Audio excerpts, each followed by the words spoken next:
तो हमने पहली क्लास में देखा था ब्रेन के अंदर के 3 पार्ट, जो कि है फोर ब्रेन, मिड ब्रेन और हाइंड ब्रेन। अब हम जो नर्वस सिस्टम है उसके नेक्स्ट पार्ट की ओर चलते हैं, जो है स्पाइनल कोड।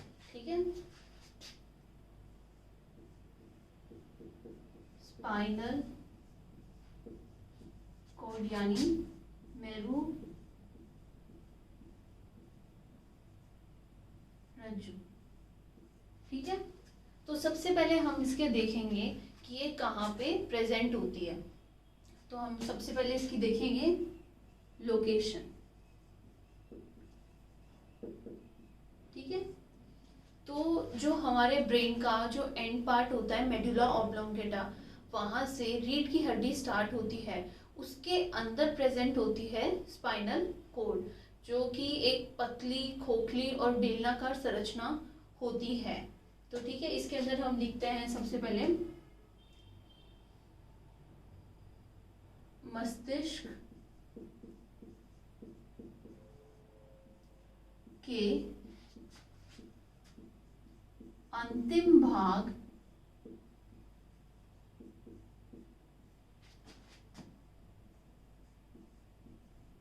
मेड्यूला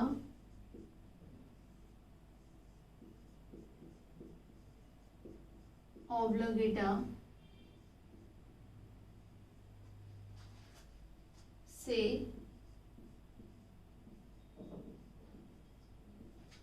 रीढ़ की हड्डी स्टार्ट होती है,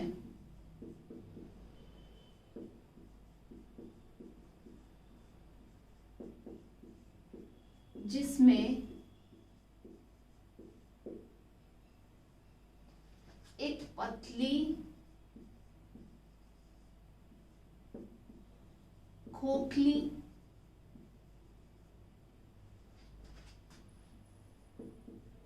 बेलनाकार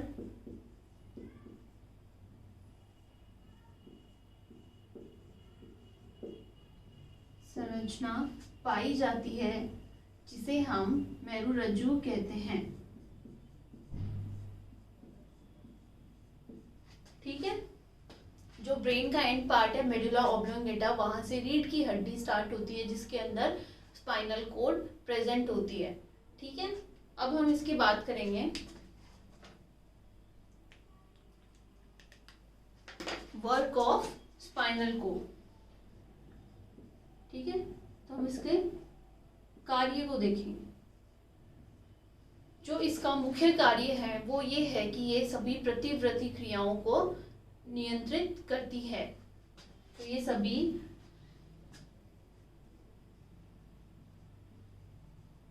नहीं कह सकते, क्योंकि कुछ प्रतिवर्ती क्रियाओं को ब्रेन भी कंट्रोल करता है। ये प्रतिवर्ती क्रियाओं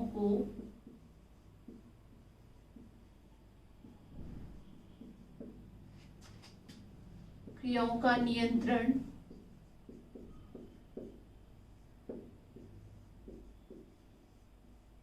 करती है। ठीक है, तो इसका मुख्य कार्य है प्रतिवर्ती क्रियाओं का नियंत्रण करना। प्रतिवर्ती क्रियाओं का मतलब है रिफ्लेक्स एक्शन। प्रतिवर्ती क्रियाएं वो क्रियाएं होती हैं जो हम हमारे दैनिक जीवन में परफॉर्म करते हैं, उनको सोचने समझने का टाइम नहीं मिलता, उन्हें हम हाथों हाथ परफॉर्म कर देते हैं। ठीक है, तो इनके कुछ एग्जाम्पल्स हैं, जैसे कि तेज, जैसे कि अंधेरा है, अंधेरे से हम अगर तेज प्रकाश में जाते हैं तो हमारी आंखें ऑटोमेटिकली बंद हो जाती हैं। ठीक है, तो ये एक प्रतिवर्ती क्रिया है। तो अंधेरे से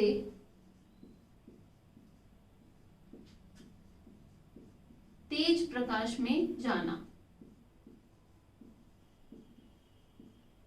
तेज प्रकाश में जाना क्या है? प्रतिवर्ती क्रिया है। दूसरा एग्जाम्पल अगर हम देखें तो ये है, जैसे कोई भी नुकीली चीज चुभने पर हाथ को अचानक से बिना सोचे समझे वहां से हटाना, तो ये भी एक प्रतिवर्ती क्रिया है। कुछ भी नुकीली चीज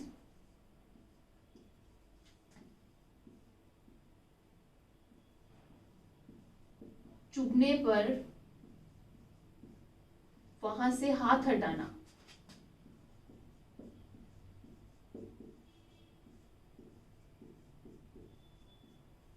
ठीक है, इसके आगे है, जैसे ही कोई स्वादिष्ट भोजन देखा, तो भोजन देखा या स्मेल किया, उसको देख खाया नहीं, लेकिन फिर भी हाथों हाथ हमारे मुंह में सलाइवा का सेक्रेशन बढ़ गया, तो वो भी क्या है, एक प्रतिवृत्ति क्रिया है।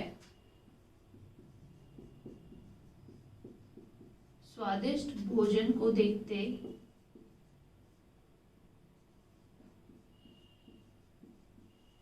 देखने से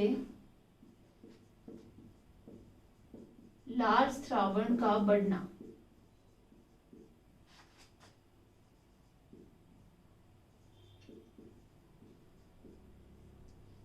ठीक है, इसके बाद नेक्स्ट हम देखते हैं, जैसे हमें छींक आती है, तो छींक आते ही हमारी आंखें अपने आप बंद हो जाती हैं, तो वो भी एक क्या है, प्रतिवृत्ति क्रिया। तो छींक आने पर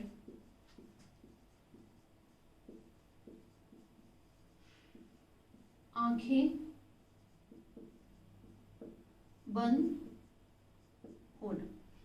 ठीक है, फिर एक लास्ट देख लेते हैं, जैसे कि भाग रहे थे, भागते भागते पैर में कांटा चुभ गया, तो जैसे ही कांटा चुभा हम वहीं रुक गए, और बाद में देखा कि कांटा, बाद में हम उसे कांटे को देखते हैं और उसे निकालते हैं, तो वहां पे भागते भागते सबसे पहले रुक जाना, तो वो भी एक क्या है, प्रतिवृत्ति क्रिया।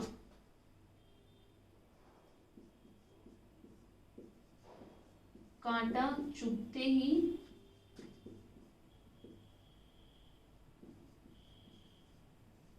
रुक जाना। ठीक है, तो ये सब क्या है, प्रतिवृत्ति क्रियाएं। अब हम देखेंगे इसके नेक्स्ट पार्ट जो कि है इसका प्रोटेक्शन।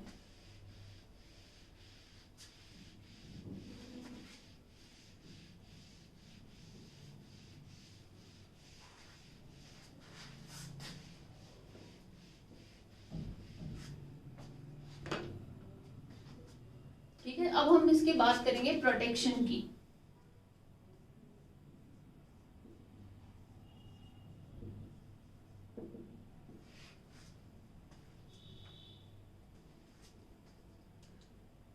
जैसे ब्रेन एक सॉफ्ट ऑर्गन है, उतना ही डेलिकेट है, वैसे ही जो स्पाइनल कोड है वो भी बहुत ही सॉफ्ट है, तो इसे भी प्रोटेक्शन की उतनी ही जरूरत है जितनी ब्रेन को है।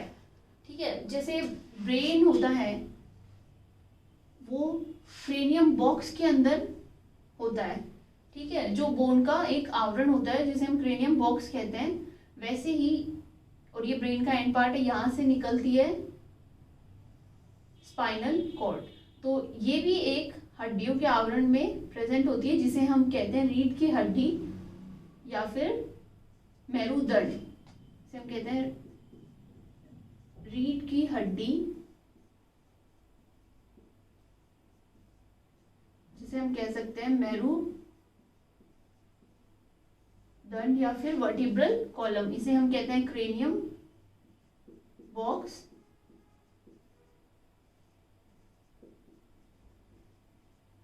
और ये हो गया हमारा मस्तिष्क। ठीक है, तो इसके भी जो बाहर का जो ये रीढ़ की हड्डी से प्रोटेक्ट होती है, तो सबसे पहला पॉइंट तो ये चारों तरफ से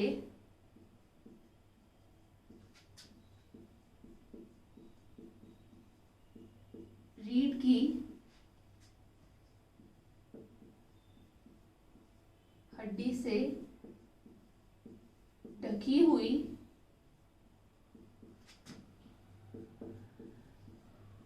होती है। ठीक है, इसकी प्रोटेक्शन में सेकंड पॉइंट ये है कि जो 3 लेयर्स ब्रेन में भी प्रेजेंट होती हैं, ड्यूरा मैटर, अरेक्नॉइड और पाया मैटर, वो तीनों लेयर्स यहाँ पे भी प्रेजेंट होंगे जो स्पाइनल कोड के चारों तरफ। ठीक है, तो ड्यूरा मैटर,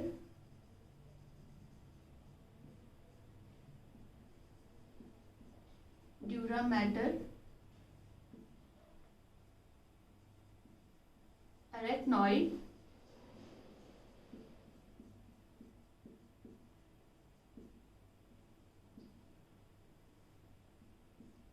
और पाया मैटर।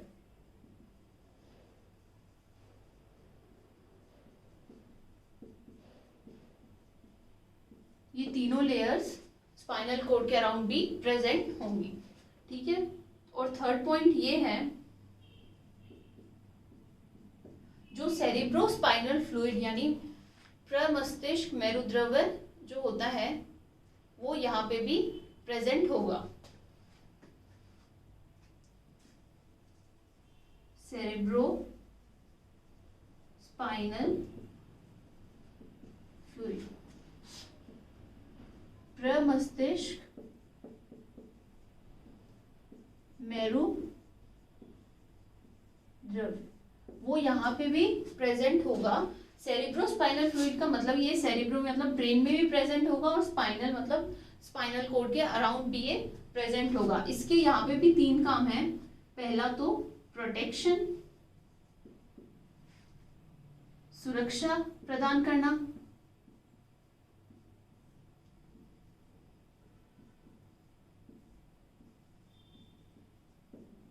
दूसरा पोषण यानी न्यूट्रिशन प्रोवाइड करना स्पाइनल कोड को, और तीसरा है एक्सक्रीशन यानी उत्सर्जित पदार्थों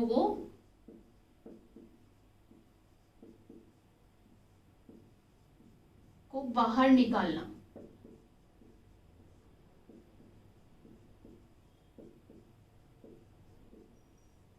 ठीक है, तो हम इसके प्रोटेक्शन की बात करते हैं तो ये चारों तरफ से रीढ़ की हड्डी से ढकी हुई होती है और ये तीनों लेयर्स ड्यूरा मैटर, अरेक्नॉइड और पाया मैटर स्पाइनल कोड के अराउंड भी प्रेजेंट होती हैं। और सेरिब्रोस्पाइनल फ्लूइड जो एक तरल द्रव्य पदार्थ है वो भी इसके अंदर बहता रहता है, जिसके तीन काम है, प्रोटेक्शन, न्यूट्रिशन और एक्सक्रीशन। ठीक है, तो हम अब इसके आगे बढ़ते हैं।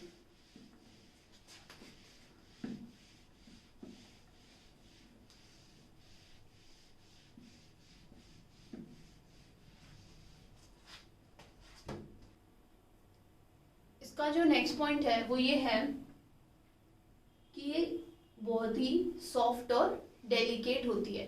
जो हमारा नर्वस सिस्टम है वो बहुत ही ज़्यादा डेलिकेट होता है, ब्रेन, स्पाइनल कोड हो चाहे नर्व्स हो।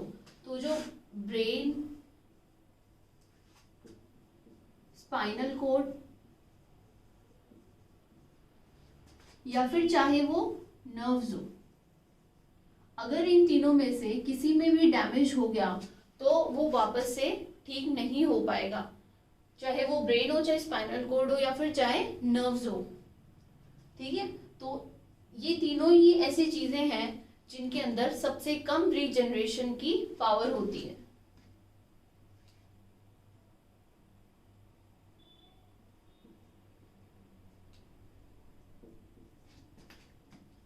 सबसे कम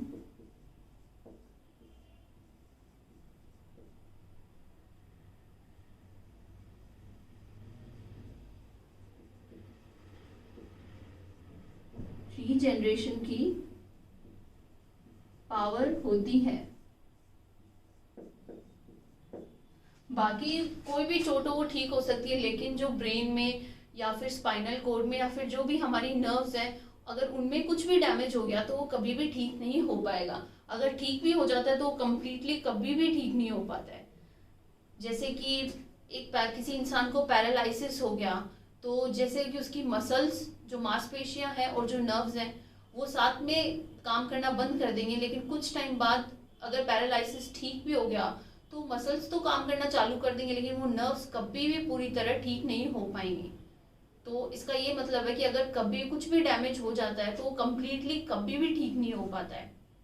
ठीक है, इसके आगे हम देखेंगे जो रिफ्लेक्स एक्शंस हैं वो किस किस टाइप के होते हैं। तो इसके अंदर पहले एक नोट डाल लीजिए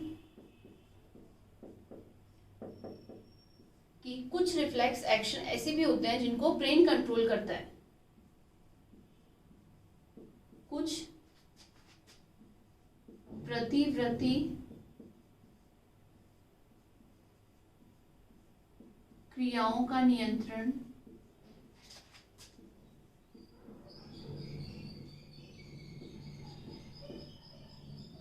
मस्तिष्क भी करता है। मस्तिष्क भी करता है। ठीक है, इसके आगे हम देखते हैं कि प्रतिवर्ती क्रियाएं दो प्रकार की होती हैं। तो रिफ्लेक्स एक्शन दो टाइप के होते हैं।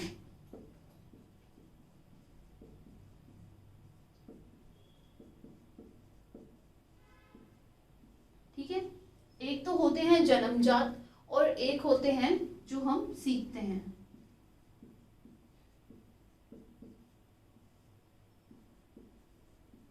एक होते हैं जो हम सीखते हैं। जन्मजात, जैसे कि हम एग्जांपल ले तो 3-4 महीने का बच्चा है, अगर उसके पैर पे गुदगुदी करते हैं तो अपने आप उसका पैर मुड़ जाता है। ठीक है, 3-4 महीने के बच्चे के पैर पर गुदगुदी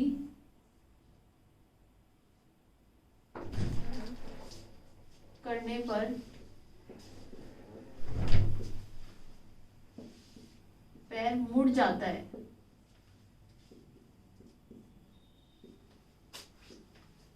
वैसे ही अगर हम सीखने वाले में देखते हैं तो जैसे हम हमारी लाइफ में साइकिलिंग सीखते हैं, स्विमिंग सीखते हैं, या फिर कुछ भी बैलेंस बनाना सीखते हैं, तो अगर हमारी याददाश्त भी चली जाए तो भी हम कभी वो चीज़ भूल नहीं सकते।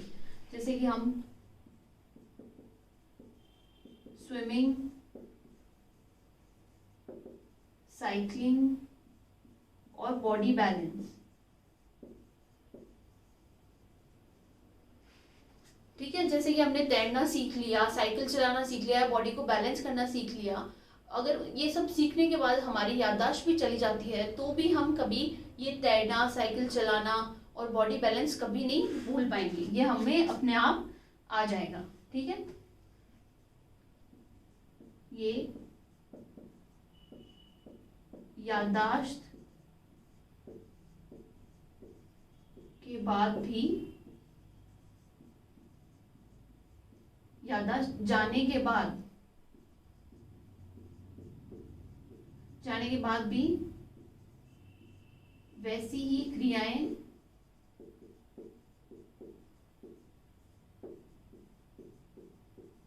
रहेंगी। ठीक है, नेक्स्ट पॉइंट है, अब हम बात करते हैं मेरुरज्जु की लंबाई की। तो मेरुरज्जु की जो औसत लंबाई है वो मेल और फीमेल में अलग अलग होती है। तो मेरुरज्जु की औसत लंबाई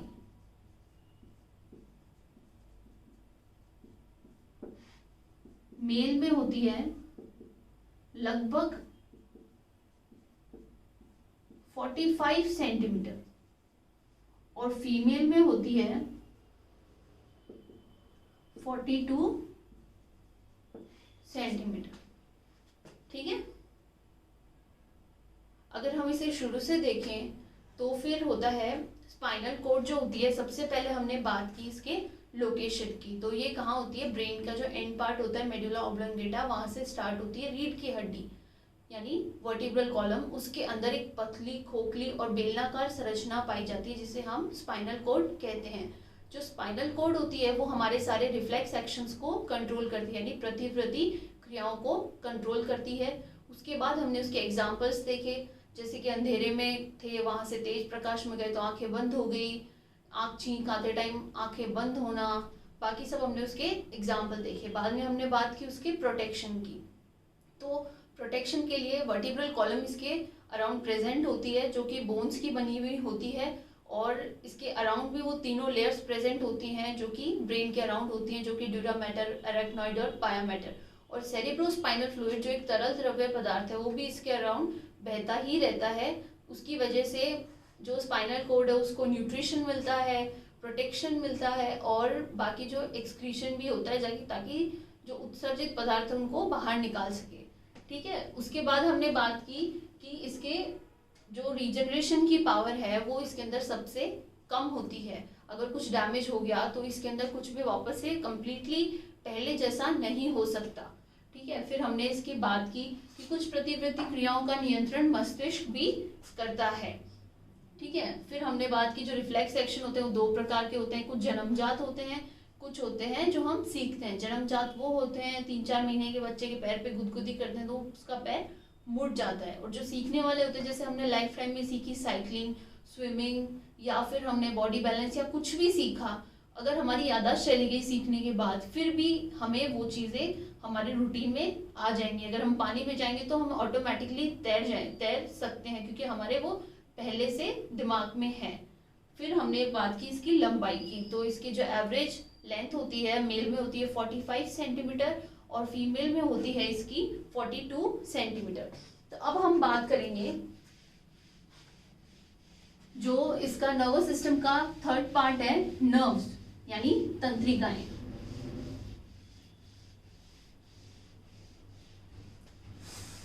सबसे पहले हमने बात की ब्रेन की, उसके बाद हमने बात की स्पाइनल कोड यानी मेरुरज्जु की। अब हम बात करेंगे नर्व्स यानी तंत्रिकाएं।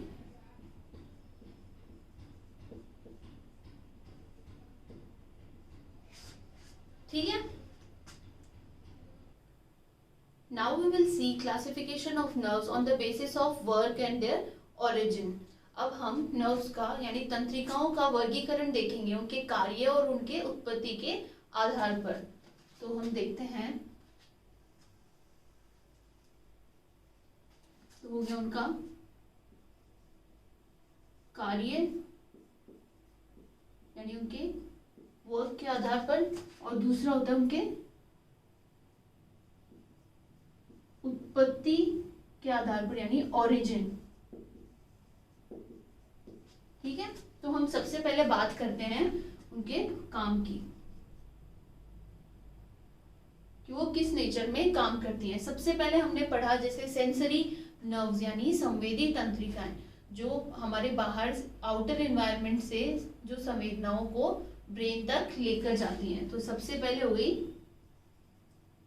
सेंसरी नर्व्स यानी संवेदी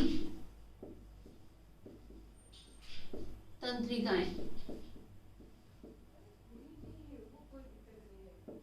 ठीक है, ये जो संवेदी तंत्रिकाएं हैं ये आउटर एनवायरनमेंट से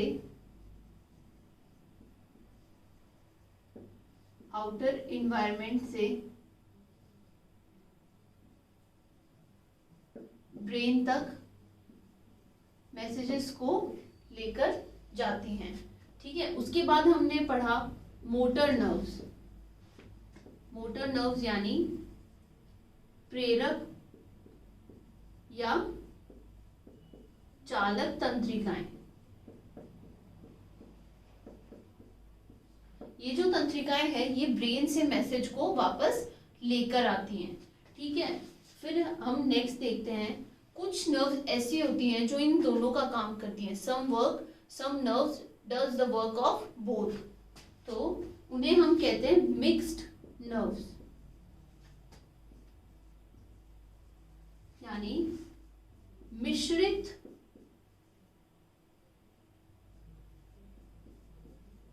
तंत्रिकाएं। ठीक है, ये दोनों का काम करेंगी, संवेदी और चालक इन दोनों का काम करेंगी, लेकर भी जाएंगे मैसेज और वापस लेकर भी आएंगी। ठीक है,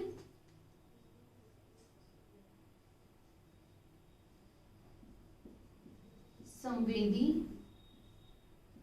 और चालक तंत्रिकाओं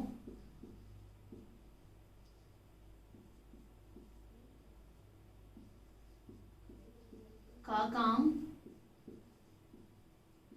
करेंगे।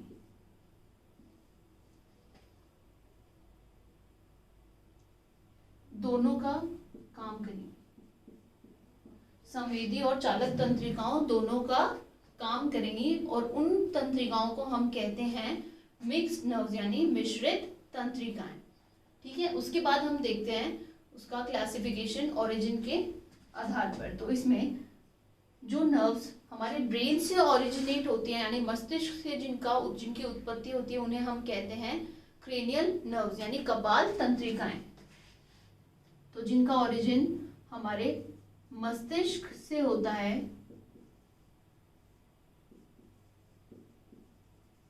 उन्हें हम कहते हैं कपाल तंत्रिकाएं। ठीक है, यानी क्रेनियल नर्व्स। ठीक है, और इनका नंबर होता है 12 पेयर्स। इसके बाद होती हैं कुछ तंत्रिकाएं स्पाइनल कॉर्ड से भी ओरिजिन होता है उनका, तो उन्हें हम कहते हैं जिनका ओरिजिन मेरु रज्जु से होता है उनको हम कहते हैं मेरु तंत्रिकाएं यानी स्पाइनल नर्व्स, और इनका नंबर होता है 31 पेयर।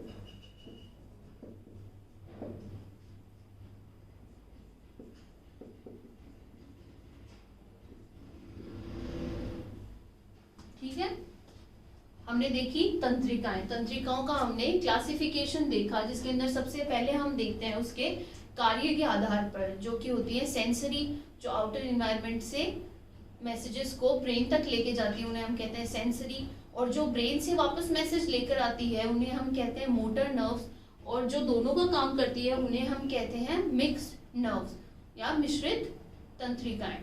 फिर हमने देखा उसका ओरिजिन, जिन तंत्रिकाओं का ओरिजिन मस्तिष्क से होता है उन्हें हम कहते हैं कपाल तंत्रिकाएं, उनका नंबर होता है 12 पेयर्स, और जो तंत्रिकाएं मेरु रज्जु से ओरिजिन होता है उन्हें हम कहते हैं मेरु तंत्रिकाएं, जिनका नंबर होता है 31 पेयर। अब हम बात करेंगे तंत्रिका तंत्र की और उसके टाइप्स की।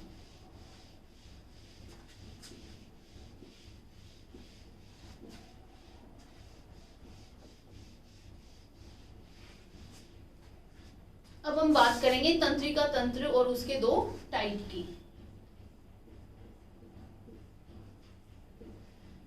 तो ये जो तंत्रिका तंत्र होता है इसके टाइप की बात करने से पहले हम इसे कंप्यूटर से कंपेयर कर लेते हैं। जैसे हमारे पास कंप्यूटर होता है, सीपीयू होता है, स्क्रीन होता है, मॉनिटर, कीबोर्ड, प्रिंटर, स्पीकर, जो भी होता है उसके अंदर उनकी सबसे सेंट्रल जो यूनिट होती है वो क्या होती है, सीपीयू।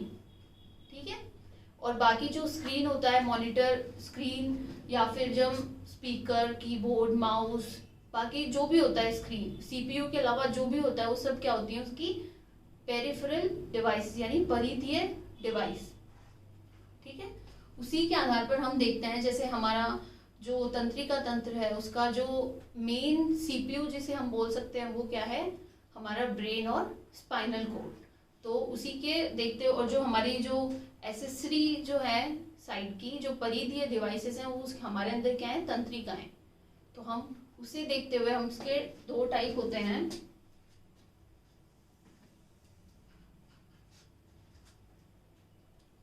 पहला होता है केंद्रीय तंत्रिका तंत्र।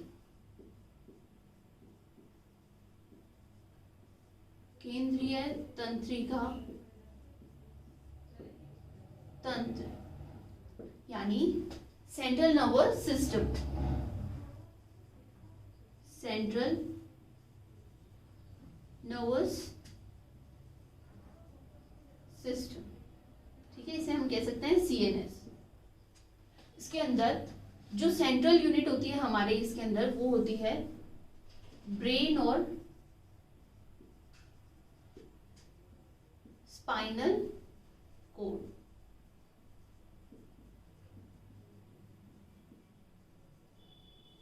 ठीक है,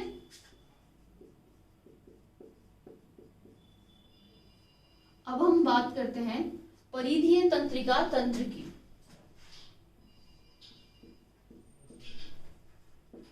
परिधीय तंत्रिका तंत्र जिसमें होती हैं तंत्रिकाएं, इसे हम कह सकते हैं पेरिफेरल नर्वस सिस्टम।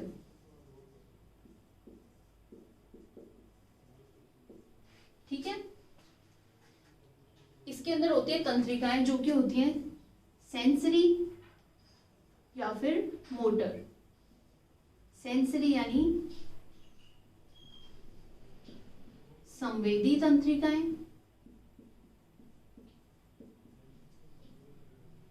ठीक है, और दूसरी होती हैं मोटर यानी चालक या प्रेरक तंत्रिकाएं।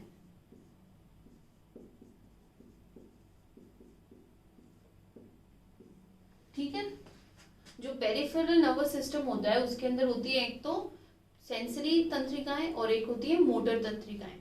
ठीक है, अब जो मोटर तंत्रिकाएं हैं वो हमारे ब्रेन से मैसेजेस कैरी करती हैं, जो हम प्रतिक्रिया व्यक्त करते हैं, जो हम रेस्पॉन्स देते हैं वो हमें ब्रेन से लाती है।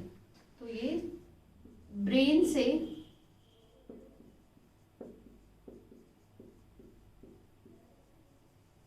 से मैसेजेस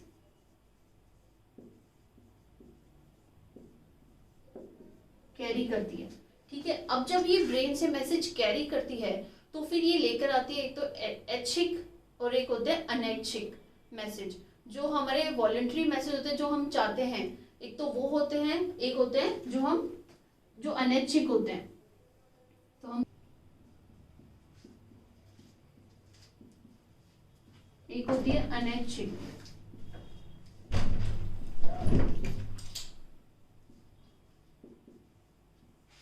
हम इन दोनों को डिटेल में बात करते हैं।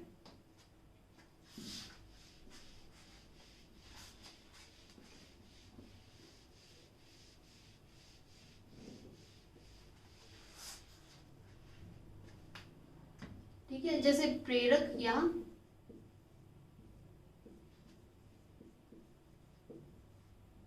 चालक तंत्रिकाएं हैं वो मैसेजेस कैरी करके लाई। तो जो मैसेज आया वो एक तो होगा ऐच्छिक, एक होगा अनैच्छिक।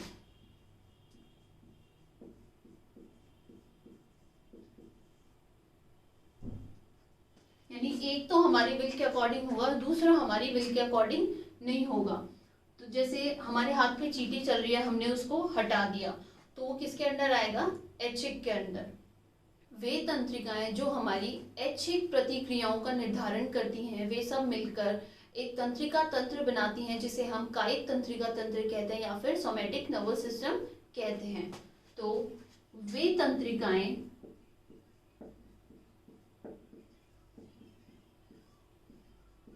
जो ऐच्छिक प्रतिक्रियाओं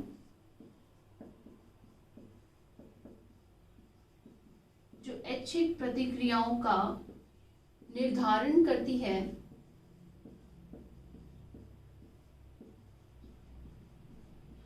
वे सब मिलकर एक तंत्रिका तंत्र बनाते हैं। वे सब मिलकर एक तंत्रिका तंत्र बनाते हैं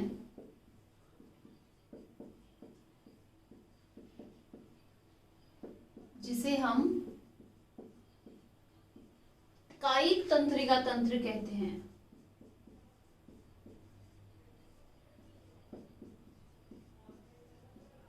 कायिक तंत्रिका तंत्र कहते हैं यानी सोमैटिक नर्वस सिस्टम। ठीक है, वे तंत्रिकाएं जो हमारी ऐच्छिक प्रतिक्रियाओं का निर्धारण करती हैं वे सब मिलकर एक तंत्रिका तंत्र बनाते हैं जिसे हम कायिक तंत्रिका तंत्र कहते हैं या फिर सोमैटिक नर्वस सिस्टम कहते हैं। अब हम बात करते हैं अनैच्छिक की। जैसे ही हमें एग्जाम के रिजल्ट की वो सुनती है कि हाँ एग्जाम का रिजल्ट आने वाला है, जैसे ही हमारी हार्ट बीट बढ़ जाती है, हमें पसीना छूटने लगता है, तो वो सब क्या होता है, अनैच्छिक होता है। या फिर जैसे कि हमें कोई शॉकिंग न्यूज़ मिली तो उसके अंदर क्या होगा, इंसान का बीपी फॉल हो जाएगा, ब्लड प्रेशर फॉल हो जाएगा और पसीना आने लग जाएगा, तो वो सब क्रियाएं क्या है, अनैच्छिक। तो इसे हम क्या कहते हैं, स्वायत्त तंत्रिका तंत्र यानी ऑटोनोमस नर्वस सिस्टम। से हम एग्जाम्पल लिख सकते हैं, एग्जाम रिजल्ट आया,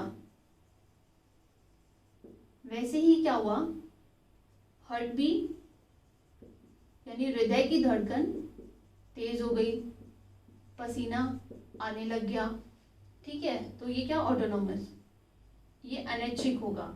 जैसे ही कोई शॉकिंग न्यूज मिली, वैसे ही क्या होगा, ब्लड प्रेशर फॉल हो जाएगा और पसीना आने लग जाएगा, तो ये भी क्या हुआ, ऑटोनोमस। तो इन सब कंडीशंस को हम किसके अंडर लाते हैं, स्वायत्त तंत्रिका तंत्र यानी ऑटोनोमस नर्वस सिस्टम।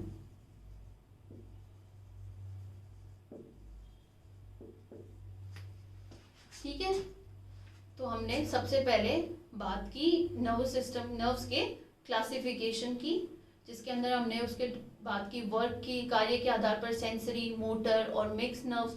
ओरिजिन के बात की हमने क्रेनियल नर्व्स और स्पाइनल नर्व्स, उनके नंबर्स की बात की, जैसे उसके अंदर 12 पेयर्स होते हैं क्रेनियल नर्व्स में, और स्पाइनल नर्व्स होते हैं उनमें 31 नंबर होते हैं, 31 पेयर्स होते हैं। फिर हमने बात की नर्वस सिस्टम यानी तंत्रिका तंत्र के क्लासिफिकेशन की। वो जो 2 टाइप का होता है, उसके अंदर एक तो होता है सेंट्रल नर्वस सिस्टम, दूसरा होता है peripheral nervous system. Central nervous system के अंदर होता है ब्रेन और स्पाइनल कॉर्ड, और पेरिफेरल जो नर्वस सिस्टम होता है उसके अंदर होती है नर्व्स, सेंसरी और मोटर। मोटर के अंदर जो मैसेजेस आते हैं हमारे ब्रेन से, वो ऐच्छिक भी हो सकते हैं, अनैच्छिक भी हो सकते हैं।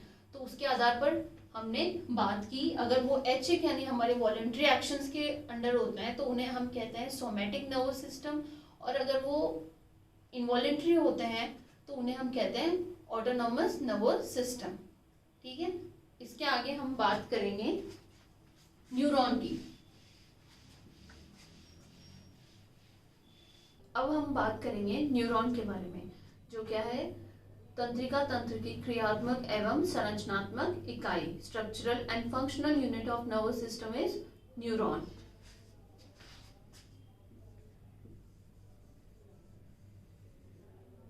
ठीक है, ये क्या है, structural and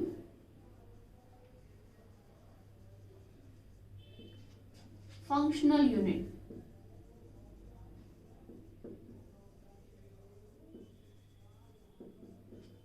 of nervous system।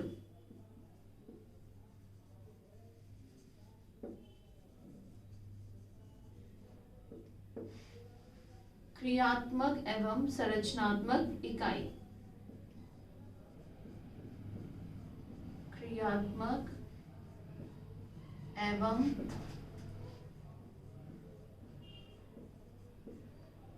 संरचनात्मक इकाई। ठीक है, अब हम देखेंगे इसके स्ट्रक्चर के बारे में।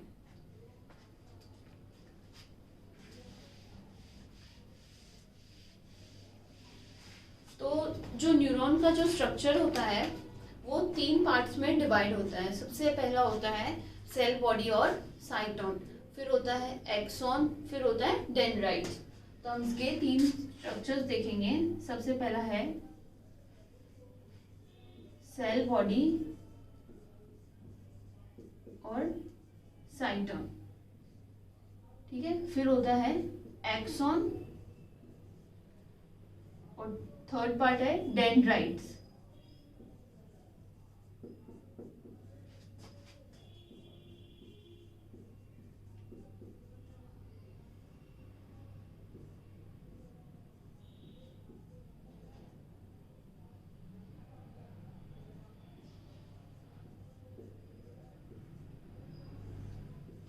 ठीक है, अब हम देखेंगे इसके स्ट्रक्चर को। सबसे पहले हम ड्रॉ करते हैं सेल बॉडी और साइटोन।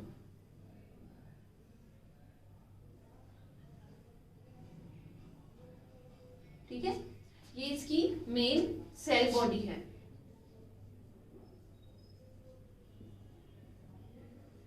सेल बॉडी और साइटोन।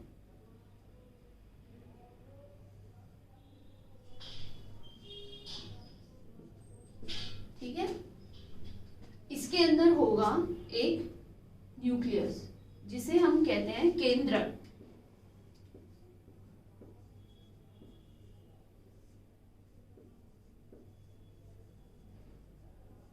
ठीक है, अब इसके अंदर प्रेजेंट होंगे निसल्स ग्रेन्यूल।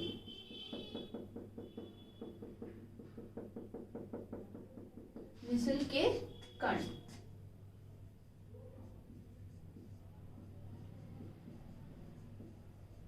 निसल के कण यानी निसल्स ग्रेन्यूल।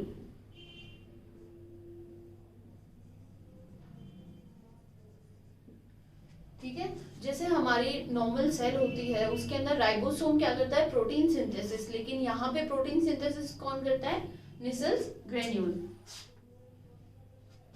तो ये प्रोटीन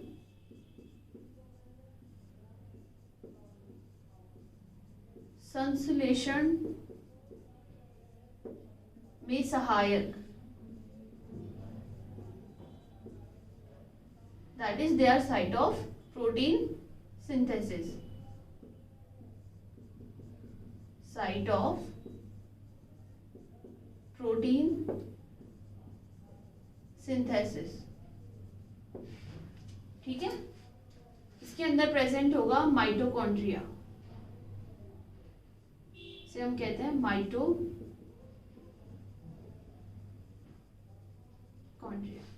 ठीक है, ये मेन बॉडी हो गई इसकी सेल बॉडी और वी कैन से साइटोन।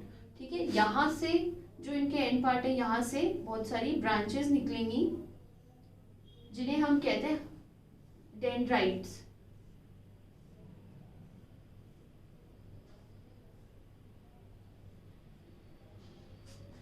इन्हें हम कहते हैं डेंड्राइट्स। ठीक है, अब जो यहां से एक लंबी ब्रांच निकलेगी जिसे हम कहते हैं एक्सॉन। ठीक है, इसे हम कहते हैं एक्सॉन।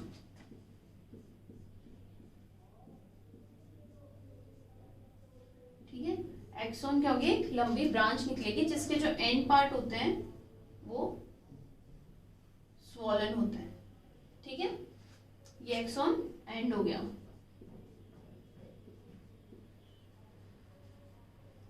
अब ये जो यहाँ पे जो एक्सॉन है इसके ऊपर एक माइलिन शीट प्रेजेंट होती है, यानी माइलिन आवरण, जो कि कंटिन्यूअस नहीं होता है।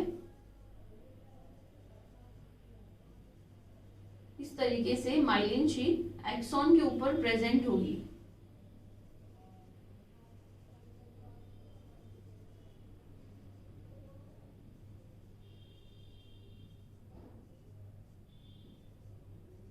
ठीक है, इसे हम क्या कहते हैं, माइलिन शीट यानी माइलिन आवरण। माइलिन आवरण, माइलिन शीट। ये जो माइलिन शीट होती है ये व्हाइट कलर में होती है and it is mostly made of lipids. So it is white in color and it is made of lipids यानी वसा।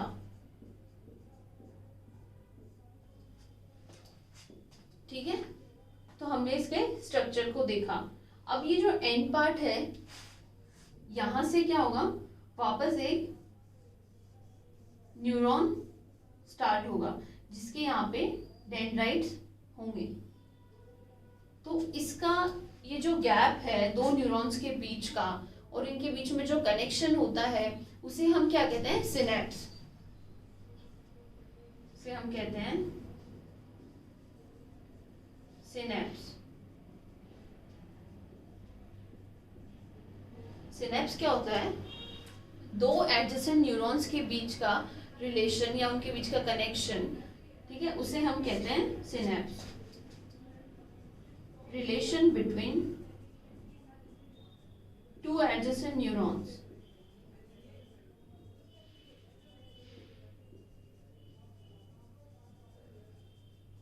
ठीक है, अब जैसे एक न्यूरॉन है, यहाँ से मैसेज आया, इस न्यूरॉन के थ्रू गया, तो ऐसे बहुत सारे न्यूरॉन्स मिलके क्या बनाते हैं, सेंसरी और मोटर नर्व्स। ठीक है, इसके आगे हम बात करेंगे नेक्स्ट पॉइंट की।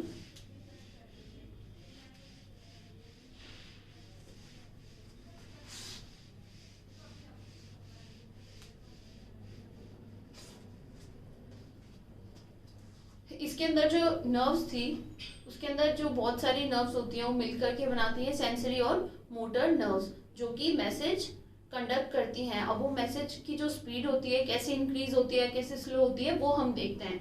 तो कुछ ऐसे केमिकल्स या फिर जो रासायनिक पदार्थ ऐसे प्रेजेंट होते हैं जिनकी वजह से जो मैसेज होता है, जो संवेदनाएं, उनकी स्पीड बढ़ जाती है, उनको हम कहते हैं न्यूरोट्रांसमीटर।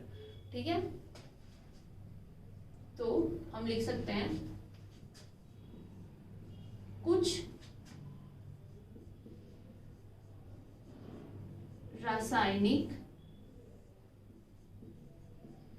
पदार्थ यानी केमिकल्स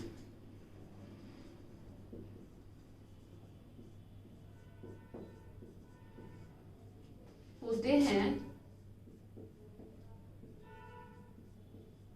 जो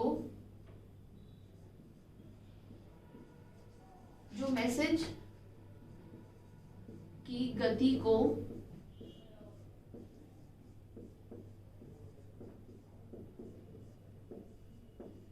बढ़ा देते हैं, उन्हें हम न्यूरोट्रांसमीटर कहते हैं।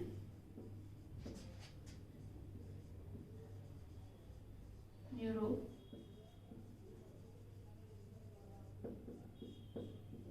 ट्रांसमीटर कहते हैं। ठीक है, जो केमिकल्स मैसेज की स्पीड को इंक्रीज कर देते हैं उन्हें हम कहते हैं न्यूरोट्रांसमीटर। एग्जाम्पल देखते हैं हम, जैसे कि एसिटिल कोलिन,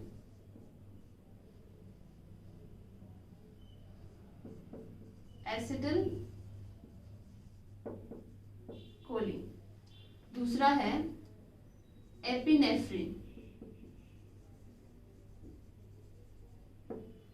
और है नॉरएपिनेफ्रिन।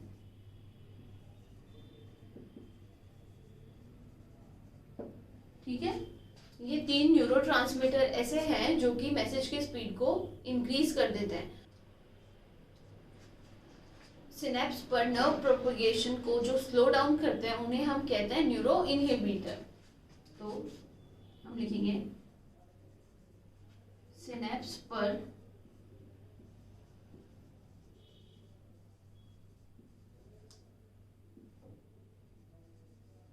नर्व प्रोपगेशन यानी तंत्रिका संचरण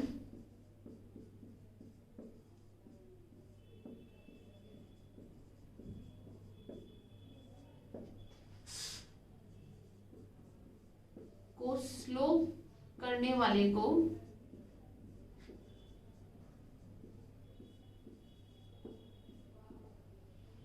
न्यूरो इनहिबिटर कहते हैं।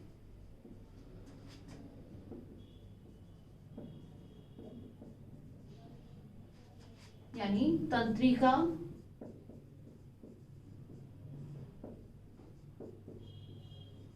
रोधी हार्मोन। ठीक है, इसके एग्जाम्पल देख सकते हैं, जैसे कि गाबा,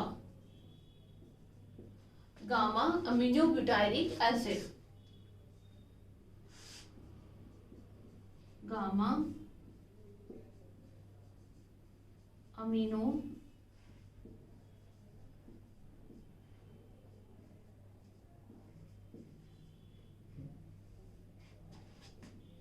ब्यूटायरिक यानी एसिड। ठीक है, दूसरा हम देख सकते हैं ग्लाइसिन,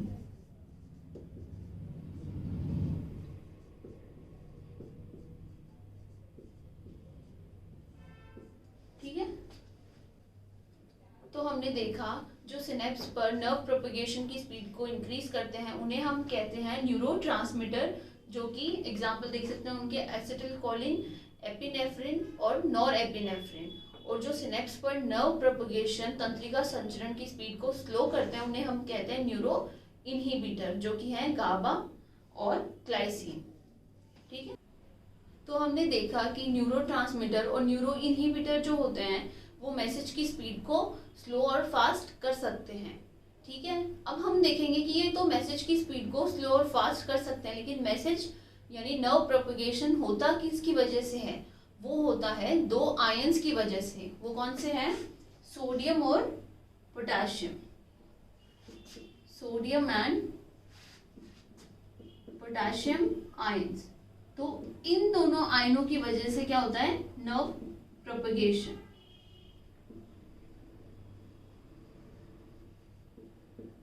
और होता कहाँ है? एक्सॉन में, यानी तंत्रिका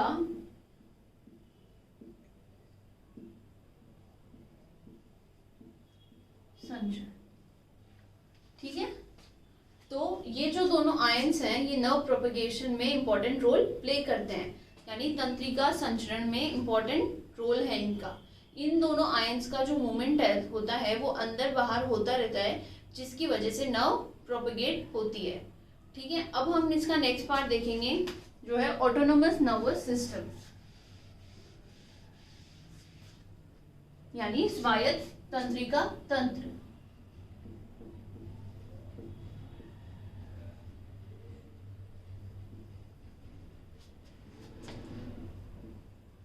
ऑटोनोमस नर्वस सिस्टम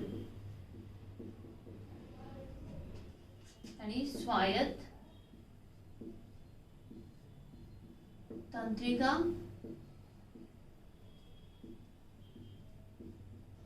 तंत्र। ठीक है, इसको पढ़ने से पहले हम एक सिचुएशन देखते हैं। जैसे एग्जाम का रिजल्ट आया तो हमारे अंदर एक डर पैदा हो जाता है, जैसे कि हमारी हार्ट बीट बढ़ जाती है कि कैसा आएगा, पसीना छूटने लग जाता है, हम नर्वस फील करने लग जाते हैं, हमारे हार्ट बीट तेज हो जाती है। तो ये सब कंडीशंस कुछ टाइम के लिए होती हैं, ये हमेशा के लिए नहीं रहती हैं, ये कुछ देर के लिए होती हैं हमारी बॉडी में। तो इस तरह की जो ये टेंशन होती है ये थोड़ी देर के लिए होती है। तो इसमें हमारे पास दो सिचुएशन अराइज होती हैं, थोड़ी देर के लिए टेंशन होती है, उसके बाद हम अपने आप नॉर्मल हो जाते हैं। तो हम इस चीज़ को देखेंगे। तो इसके अंदर जो ऑटोनोमस नर्वस सिस्टम है इसके अंदर होता है एक तो सिंपैथेटिक सिस्टम और एक होता है पैरासिम्पैथेटिक। हम दोनों को देखेंगे तो होता है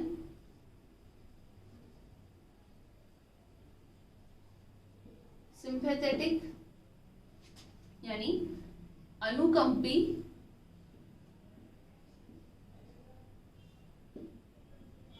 तंत्र। ठीक है, दूसरा होता है पैरासिम्पैथेटिक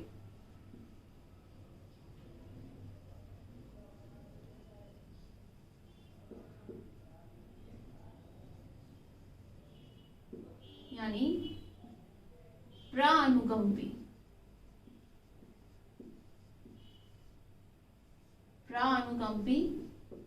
तंत्र।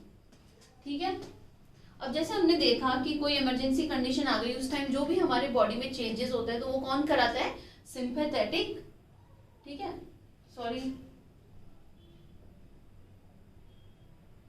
सिंपैथेटिक सिस्टम यानी अनुकंपी तंत्र करवाता है। वो जो भी कंडीशंस होती हैं, जो भी हमारी बॉडी में उस टाइम जो चेंजेस होते हैं वो कौन कराता है? Sympathetic system. तो इसके अंदर लिखेंगे इमरजेंसी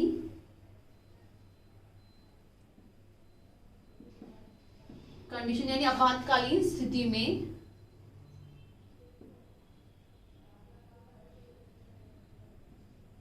से शरीर में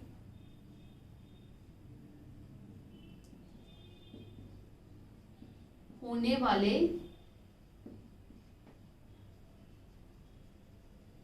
चेंजेस करता है। ठीक है, कौन करता है? Sympathetic system. ठीक है, अब हम देखेंगे पैरासिम्पैथेटिक सिस्टम। इसके अंदर जो भी होता है ये हमारी बॉडी को वापस नॉर्मल करने का काम करता है। जैसे ही ये हार्ट बीट वगैरह बढ़ना, नर्वस हो जाना, तो इन सबको कौन ठीक करता है वापस? Parasympathetic system. तो ये बॉडी को वापस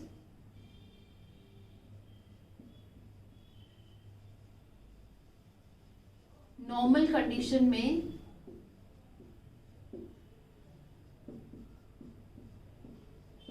लाता है। ठीक है, और ये जो इमरजेंसी कंडीशन खत्म हो जाती है उसके बाद ये एक्टिवेट होता है। तो ये इमरजेंसी कंडीशन खत्म होने पर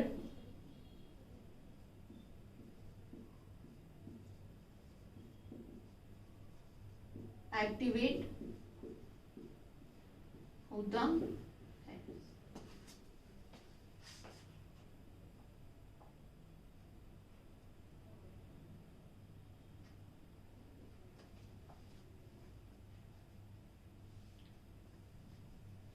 ठीक है, तो हमने देखा कि सिंपैथेटिक सिस्टम क्या होता है। जो भी इमरजेंसी कंडीशन में हमारी बॉडी में होने वाले चेंजेस ये सिंपैथेटिक सिस्टम कराता है, और उन चेंजेस को वापस नॉर्मल होने पर कौन एक्टिवेट हो जाता है? पैरासिम्पैथेटिक सिस्टम, जो कि हमारी बॉडी को वापस नॉर्मल कंडीशन में ला देता है। ठीक है, अब हम बात करेंगे जो स्पीड होती है नर्व की, उसके बारे में।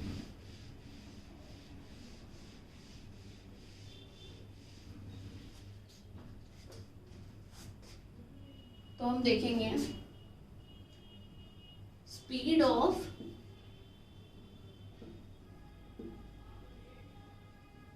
ऑफ इम्पल्स इन नर्व क्या होती है?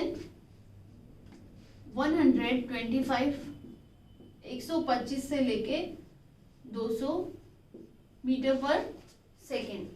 ठीक है, इसे हम कह सकते हैं तंत्रिकाओं में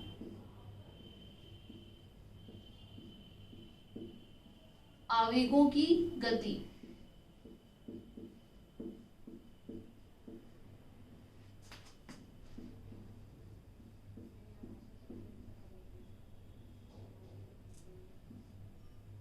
ठीक है, समझ आ गया? जैसे हमारे हाथ पे किसी मच्छर ने काटा तो हम उसे हाथों हाथ हटा देते हैं। ठीक है, ये इतनी फास्ट होती है इसकी स्पीड। ठीक है, अब हम बात करेंगे कोऑर्डिनेशन यानी समन्वय की।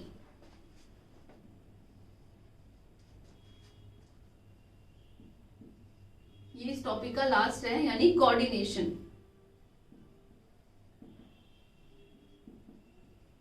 कोऑर्डिनेशन हर जगह है। जैसे हमने खाने को कुछ देखा, हमारे मुंह में पानी आ गया। ठीक है, तो हमने देखा वो आंखों से, लेकिन मुंह में पानी आया। तो ये दो तरीके का होता है, इसे हम देखेंगे। पहला होता है तंत्रीय समन्वय, दूसरा होता है रासायनिक समन्वय, यानी न्यूरल कोऑर्डिनेशन से हम कहते हैं केमिकल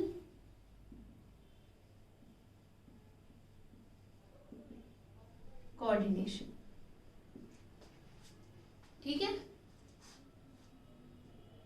अब हम देखते हैं जैसे ही कोई इमरजेंसी कंडीशन आती है वैसे ही हमारा एड्रिनल ग्लैंड होता है वो एक्टिव हो जाता है, और जो भी हमारी बॉडी में चेंजेस होते हैं वो अनुकंपी और एड्रिनल ग्लैंड दोनों मिलकर करते हैं। ठीक है, तो कोई इमरजेंसी कंडीशन आ गई तो उसके अंदर क्या होगा? अनुकंपी और एड्रिनल ग्लैंड दोनों मिलकर हमारी बॉडी में चेंजेस करते हैं। तो ये दोनों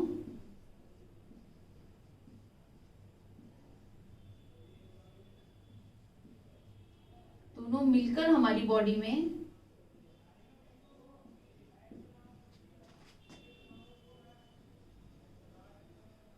चेंजेस करते हैं। अब नेक्स्ट पॉइंट है कि जो न्यूरल कोऑर्डिनेशन होता है उसी की वजह से केमिकल कोऑर्डिनेशन होता है। तो इसे हम नोट लगा के लिख लेंगे।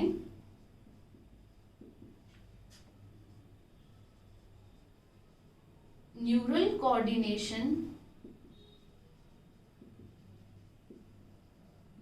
की वजह से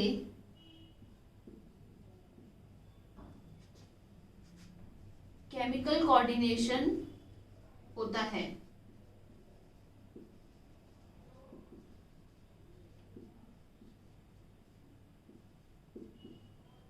ठीक है, न्यूरल कोऑर्डिनेशन की वजह से ही केमिकल कोऑर्डिनेशन होता है। इसे हम एक एग्जांपल के थ्रू समझें तो ये है कि जैसे हम किसी गली में जा रहे हैं और वहां पे कुत्ता हमें सामने से भागता हुआ दिखाई दे रहा है, तो उस टाइम पे हमारा न्यूरल कंट्रोल तो हो गया।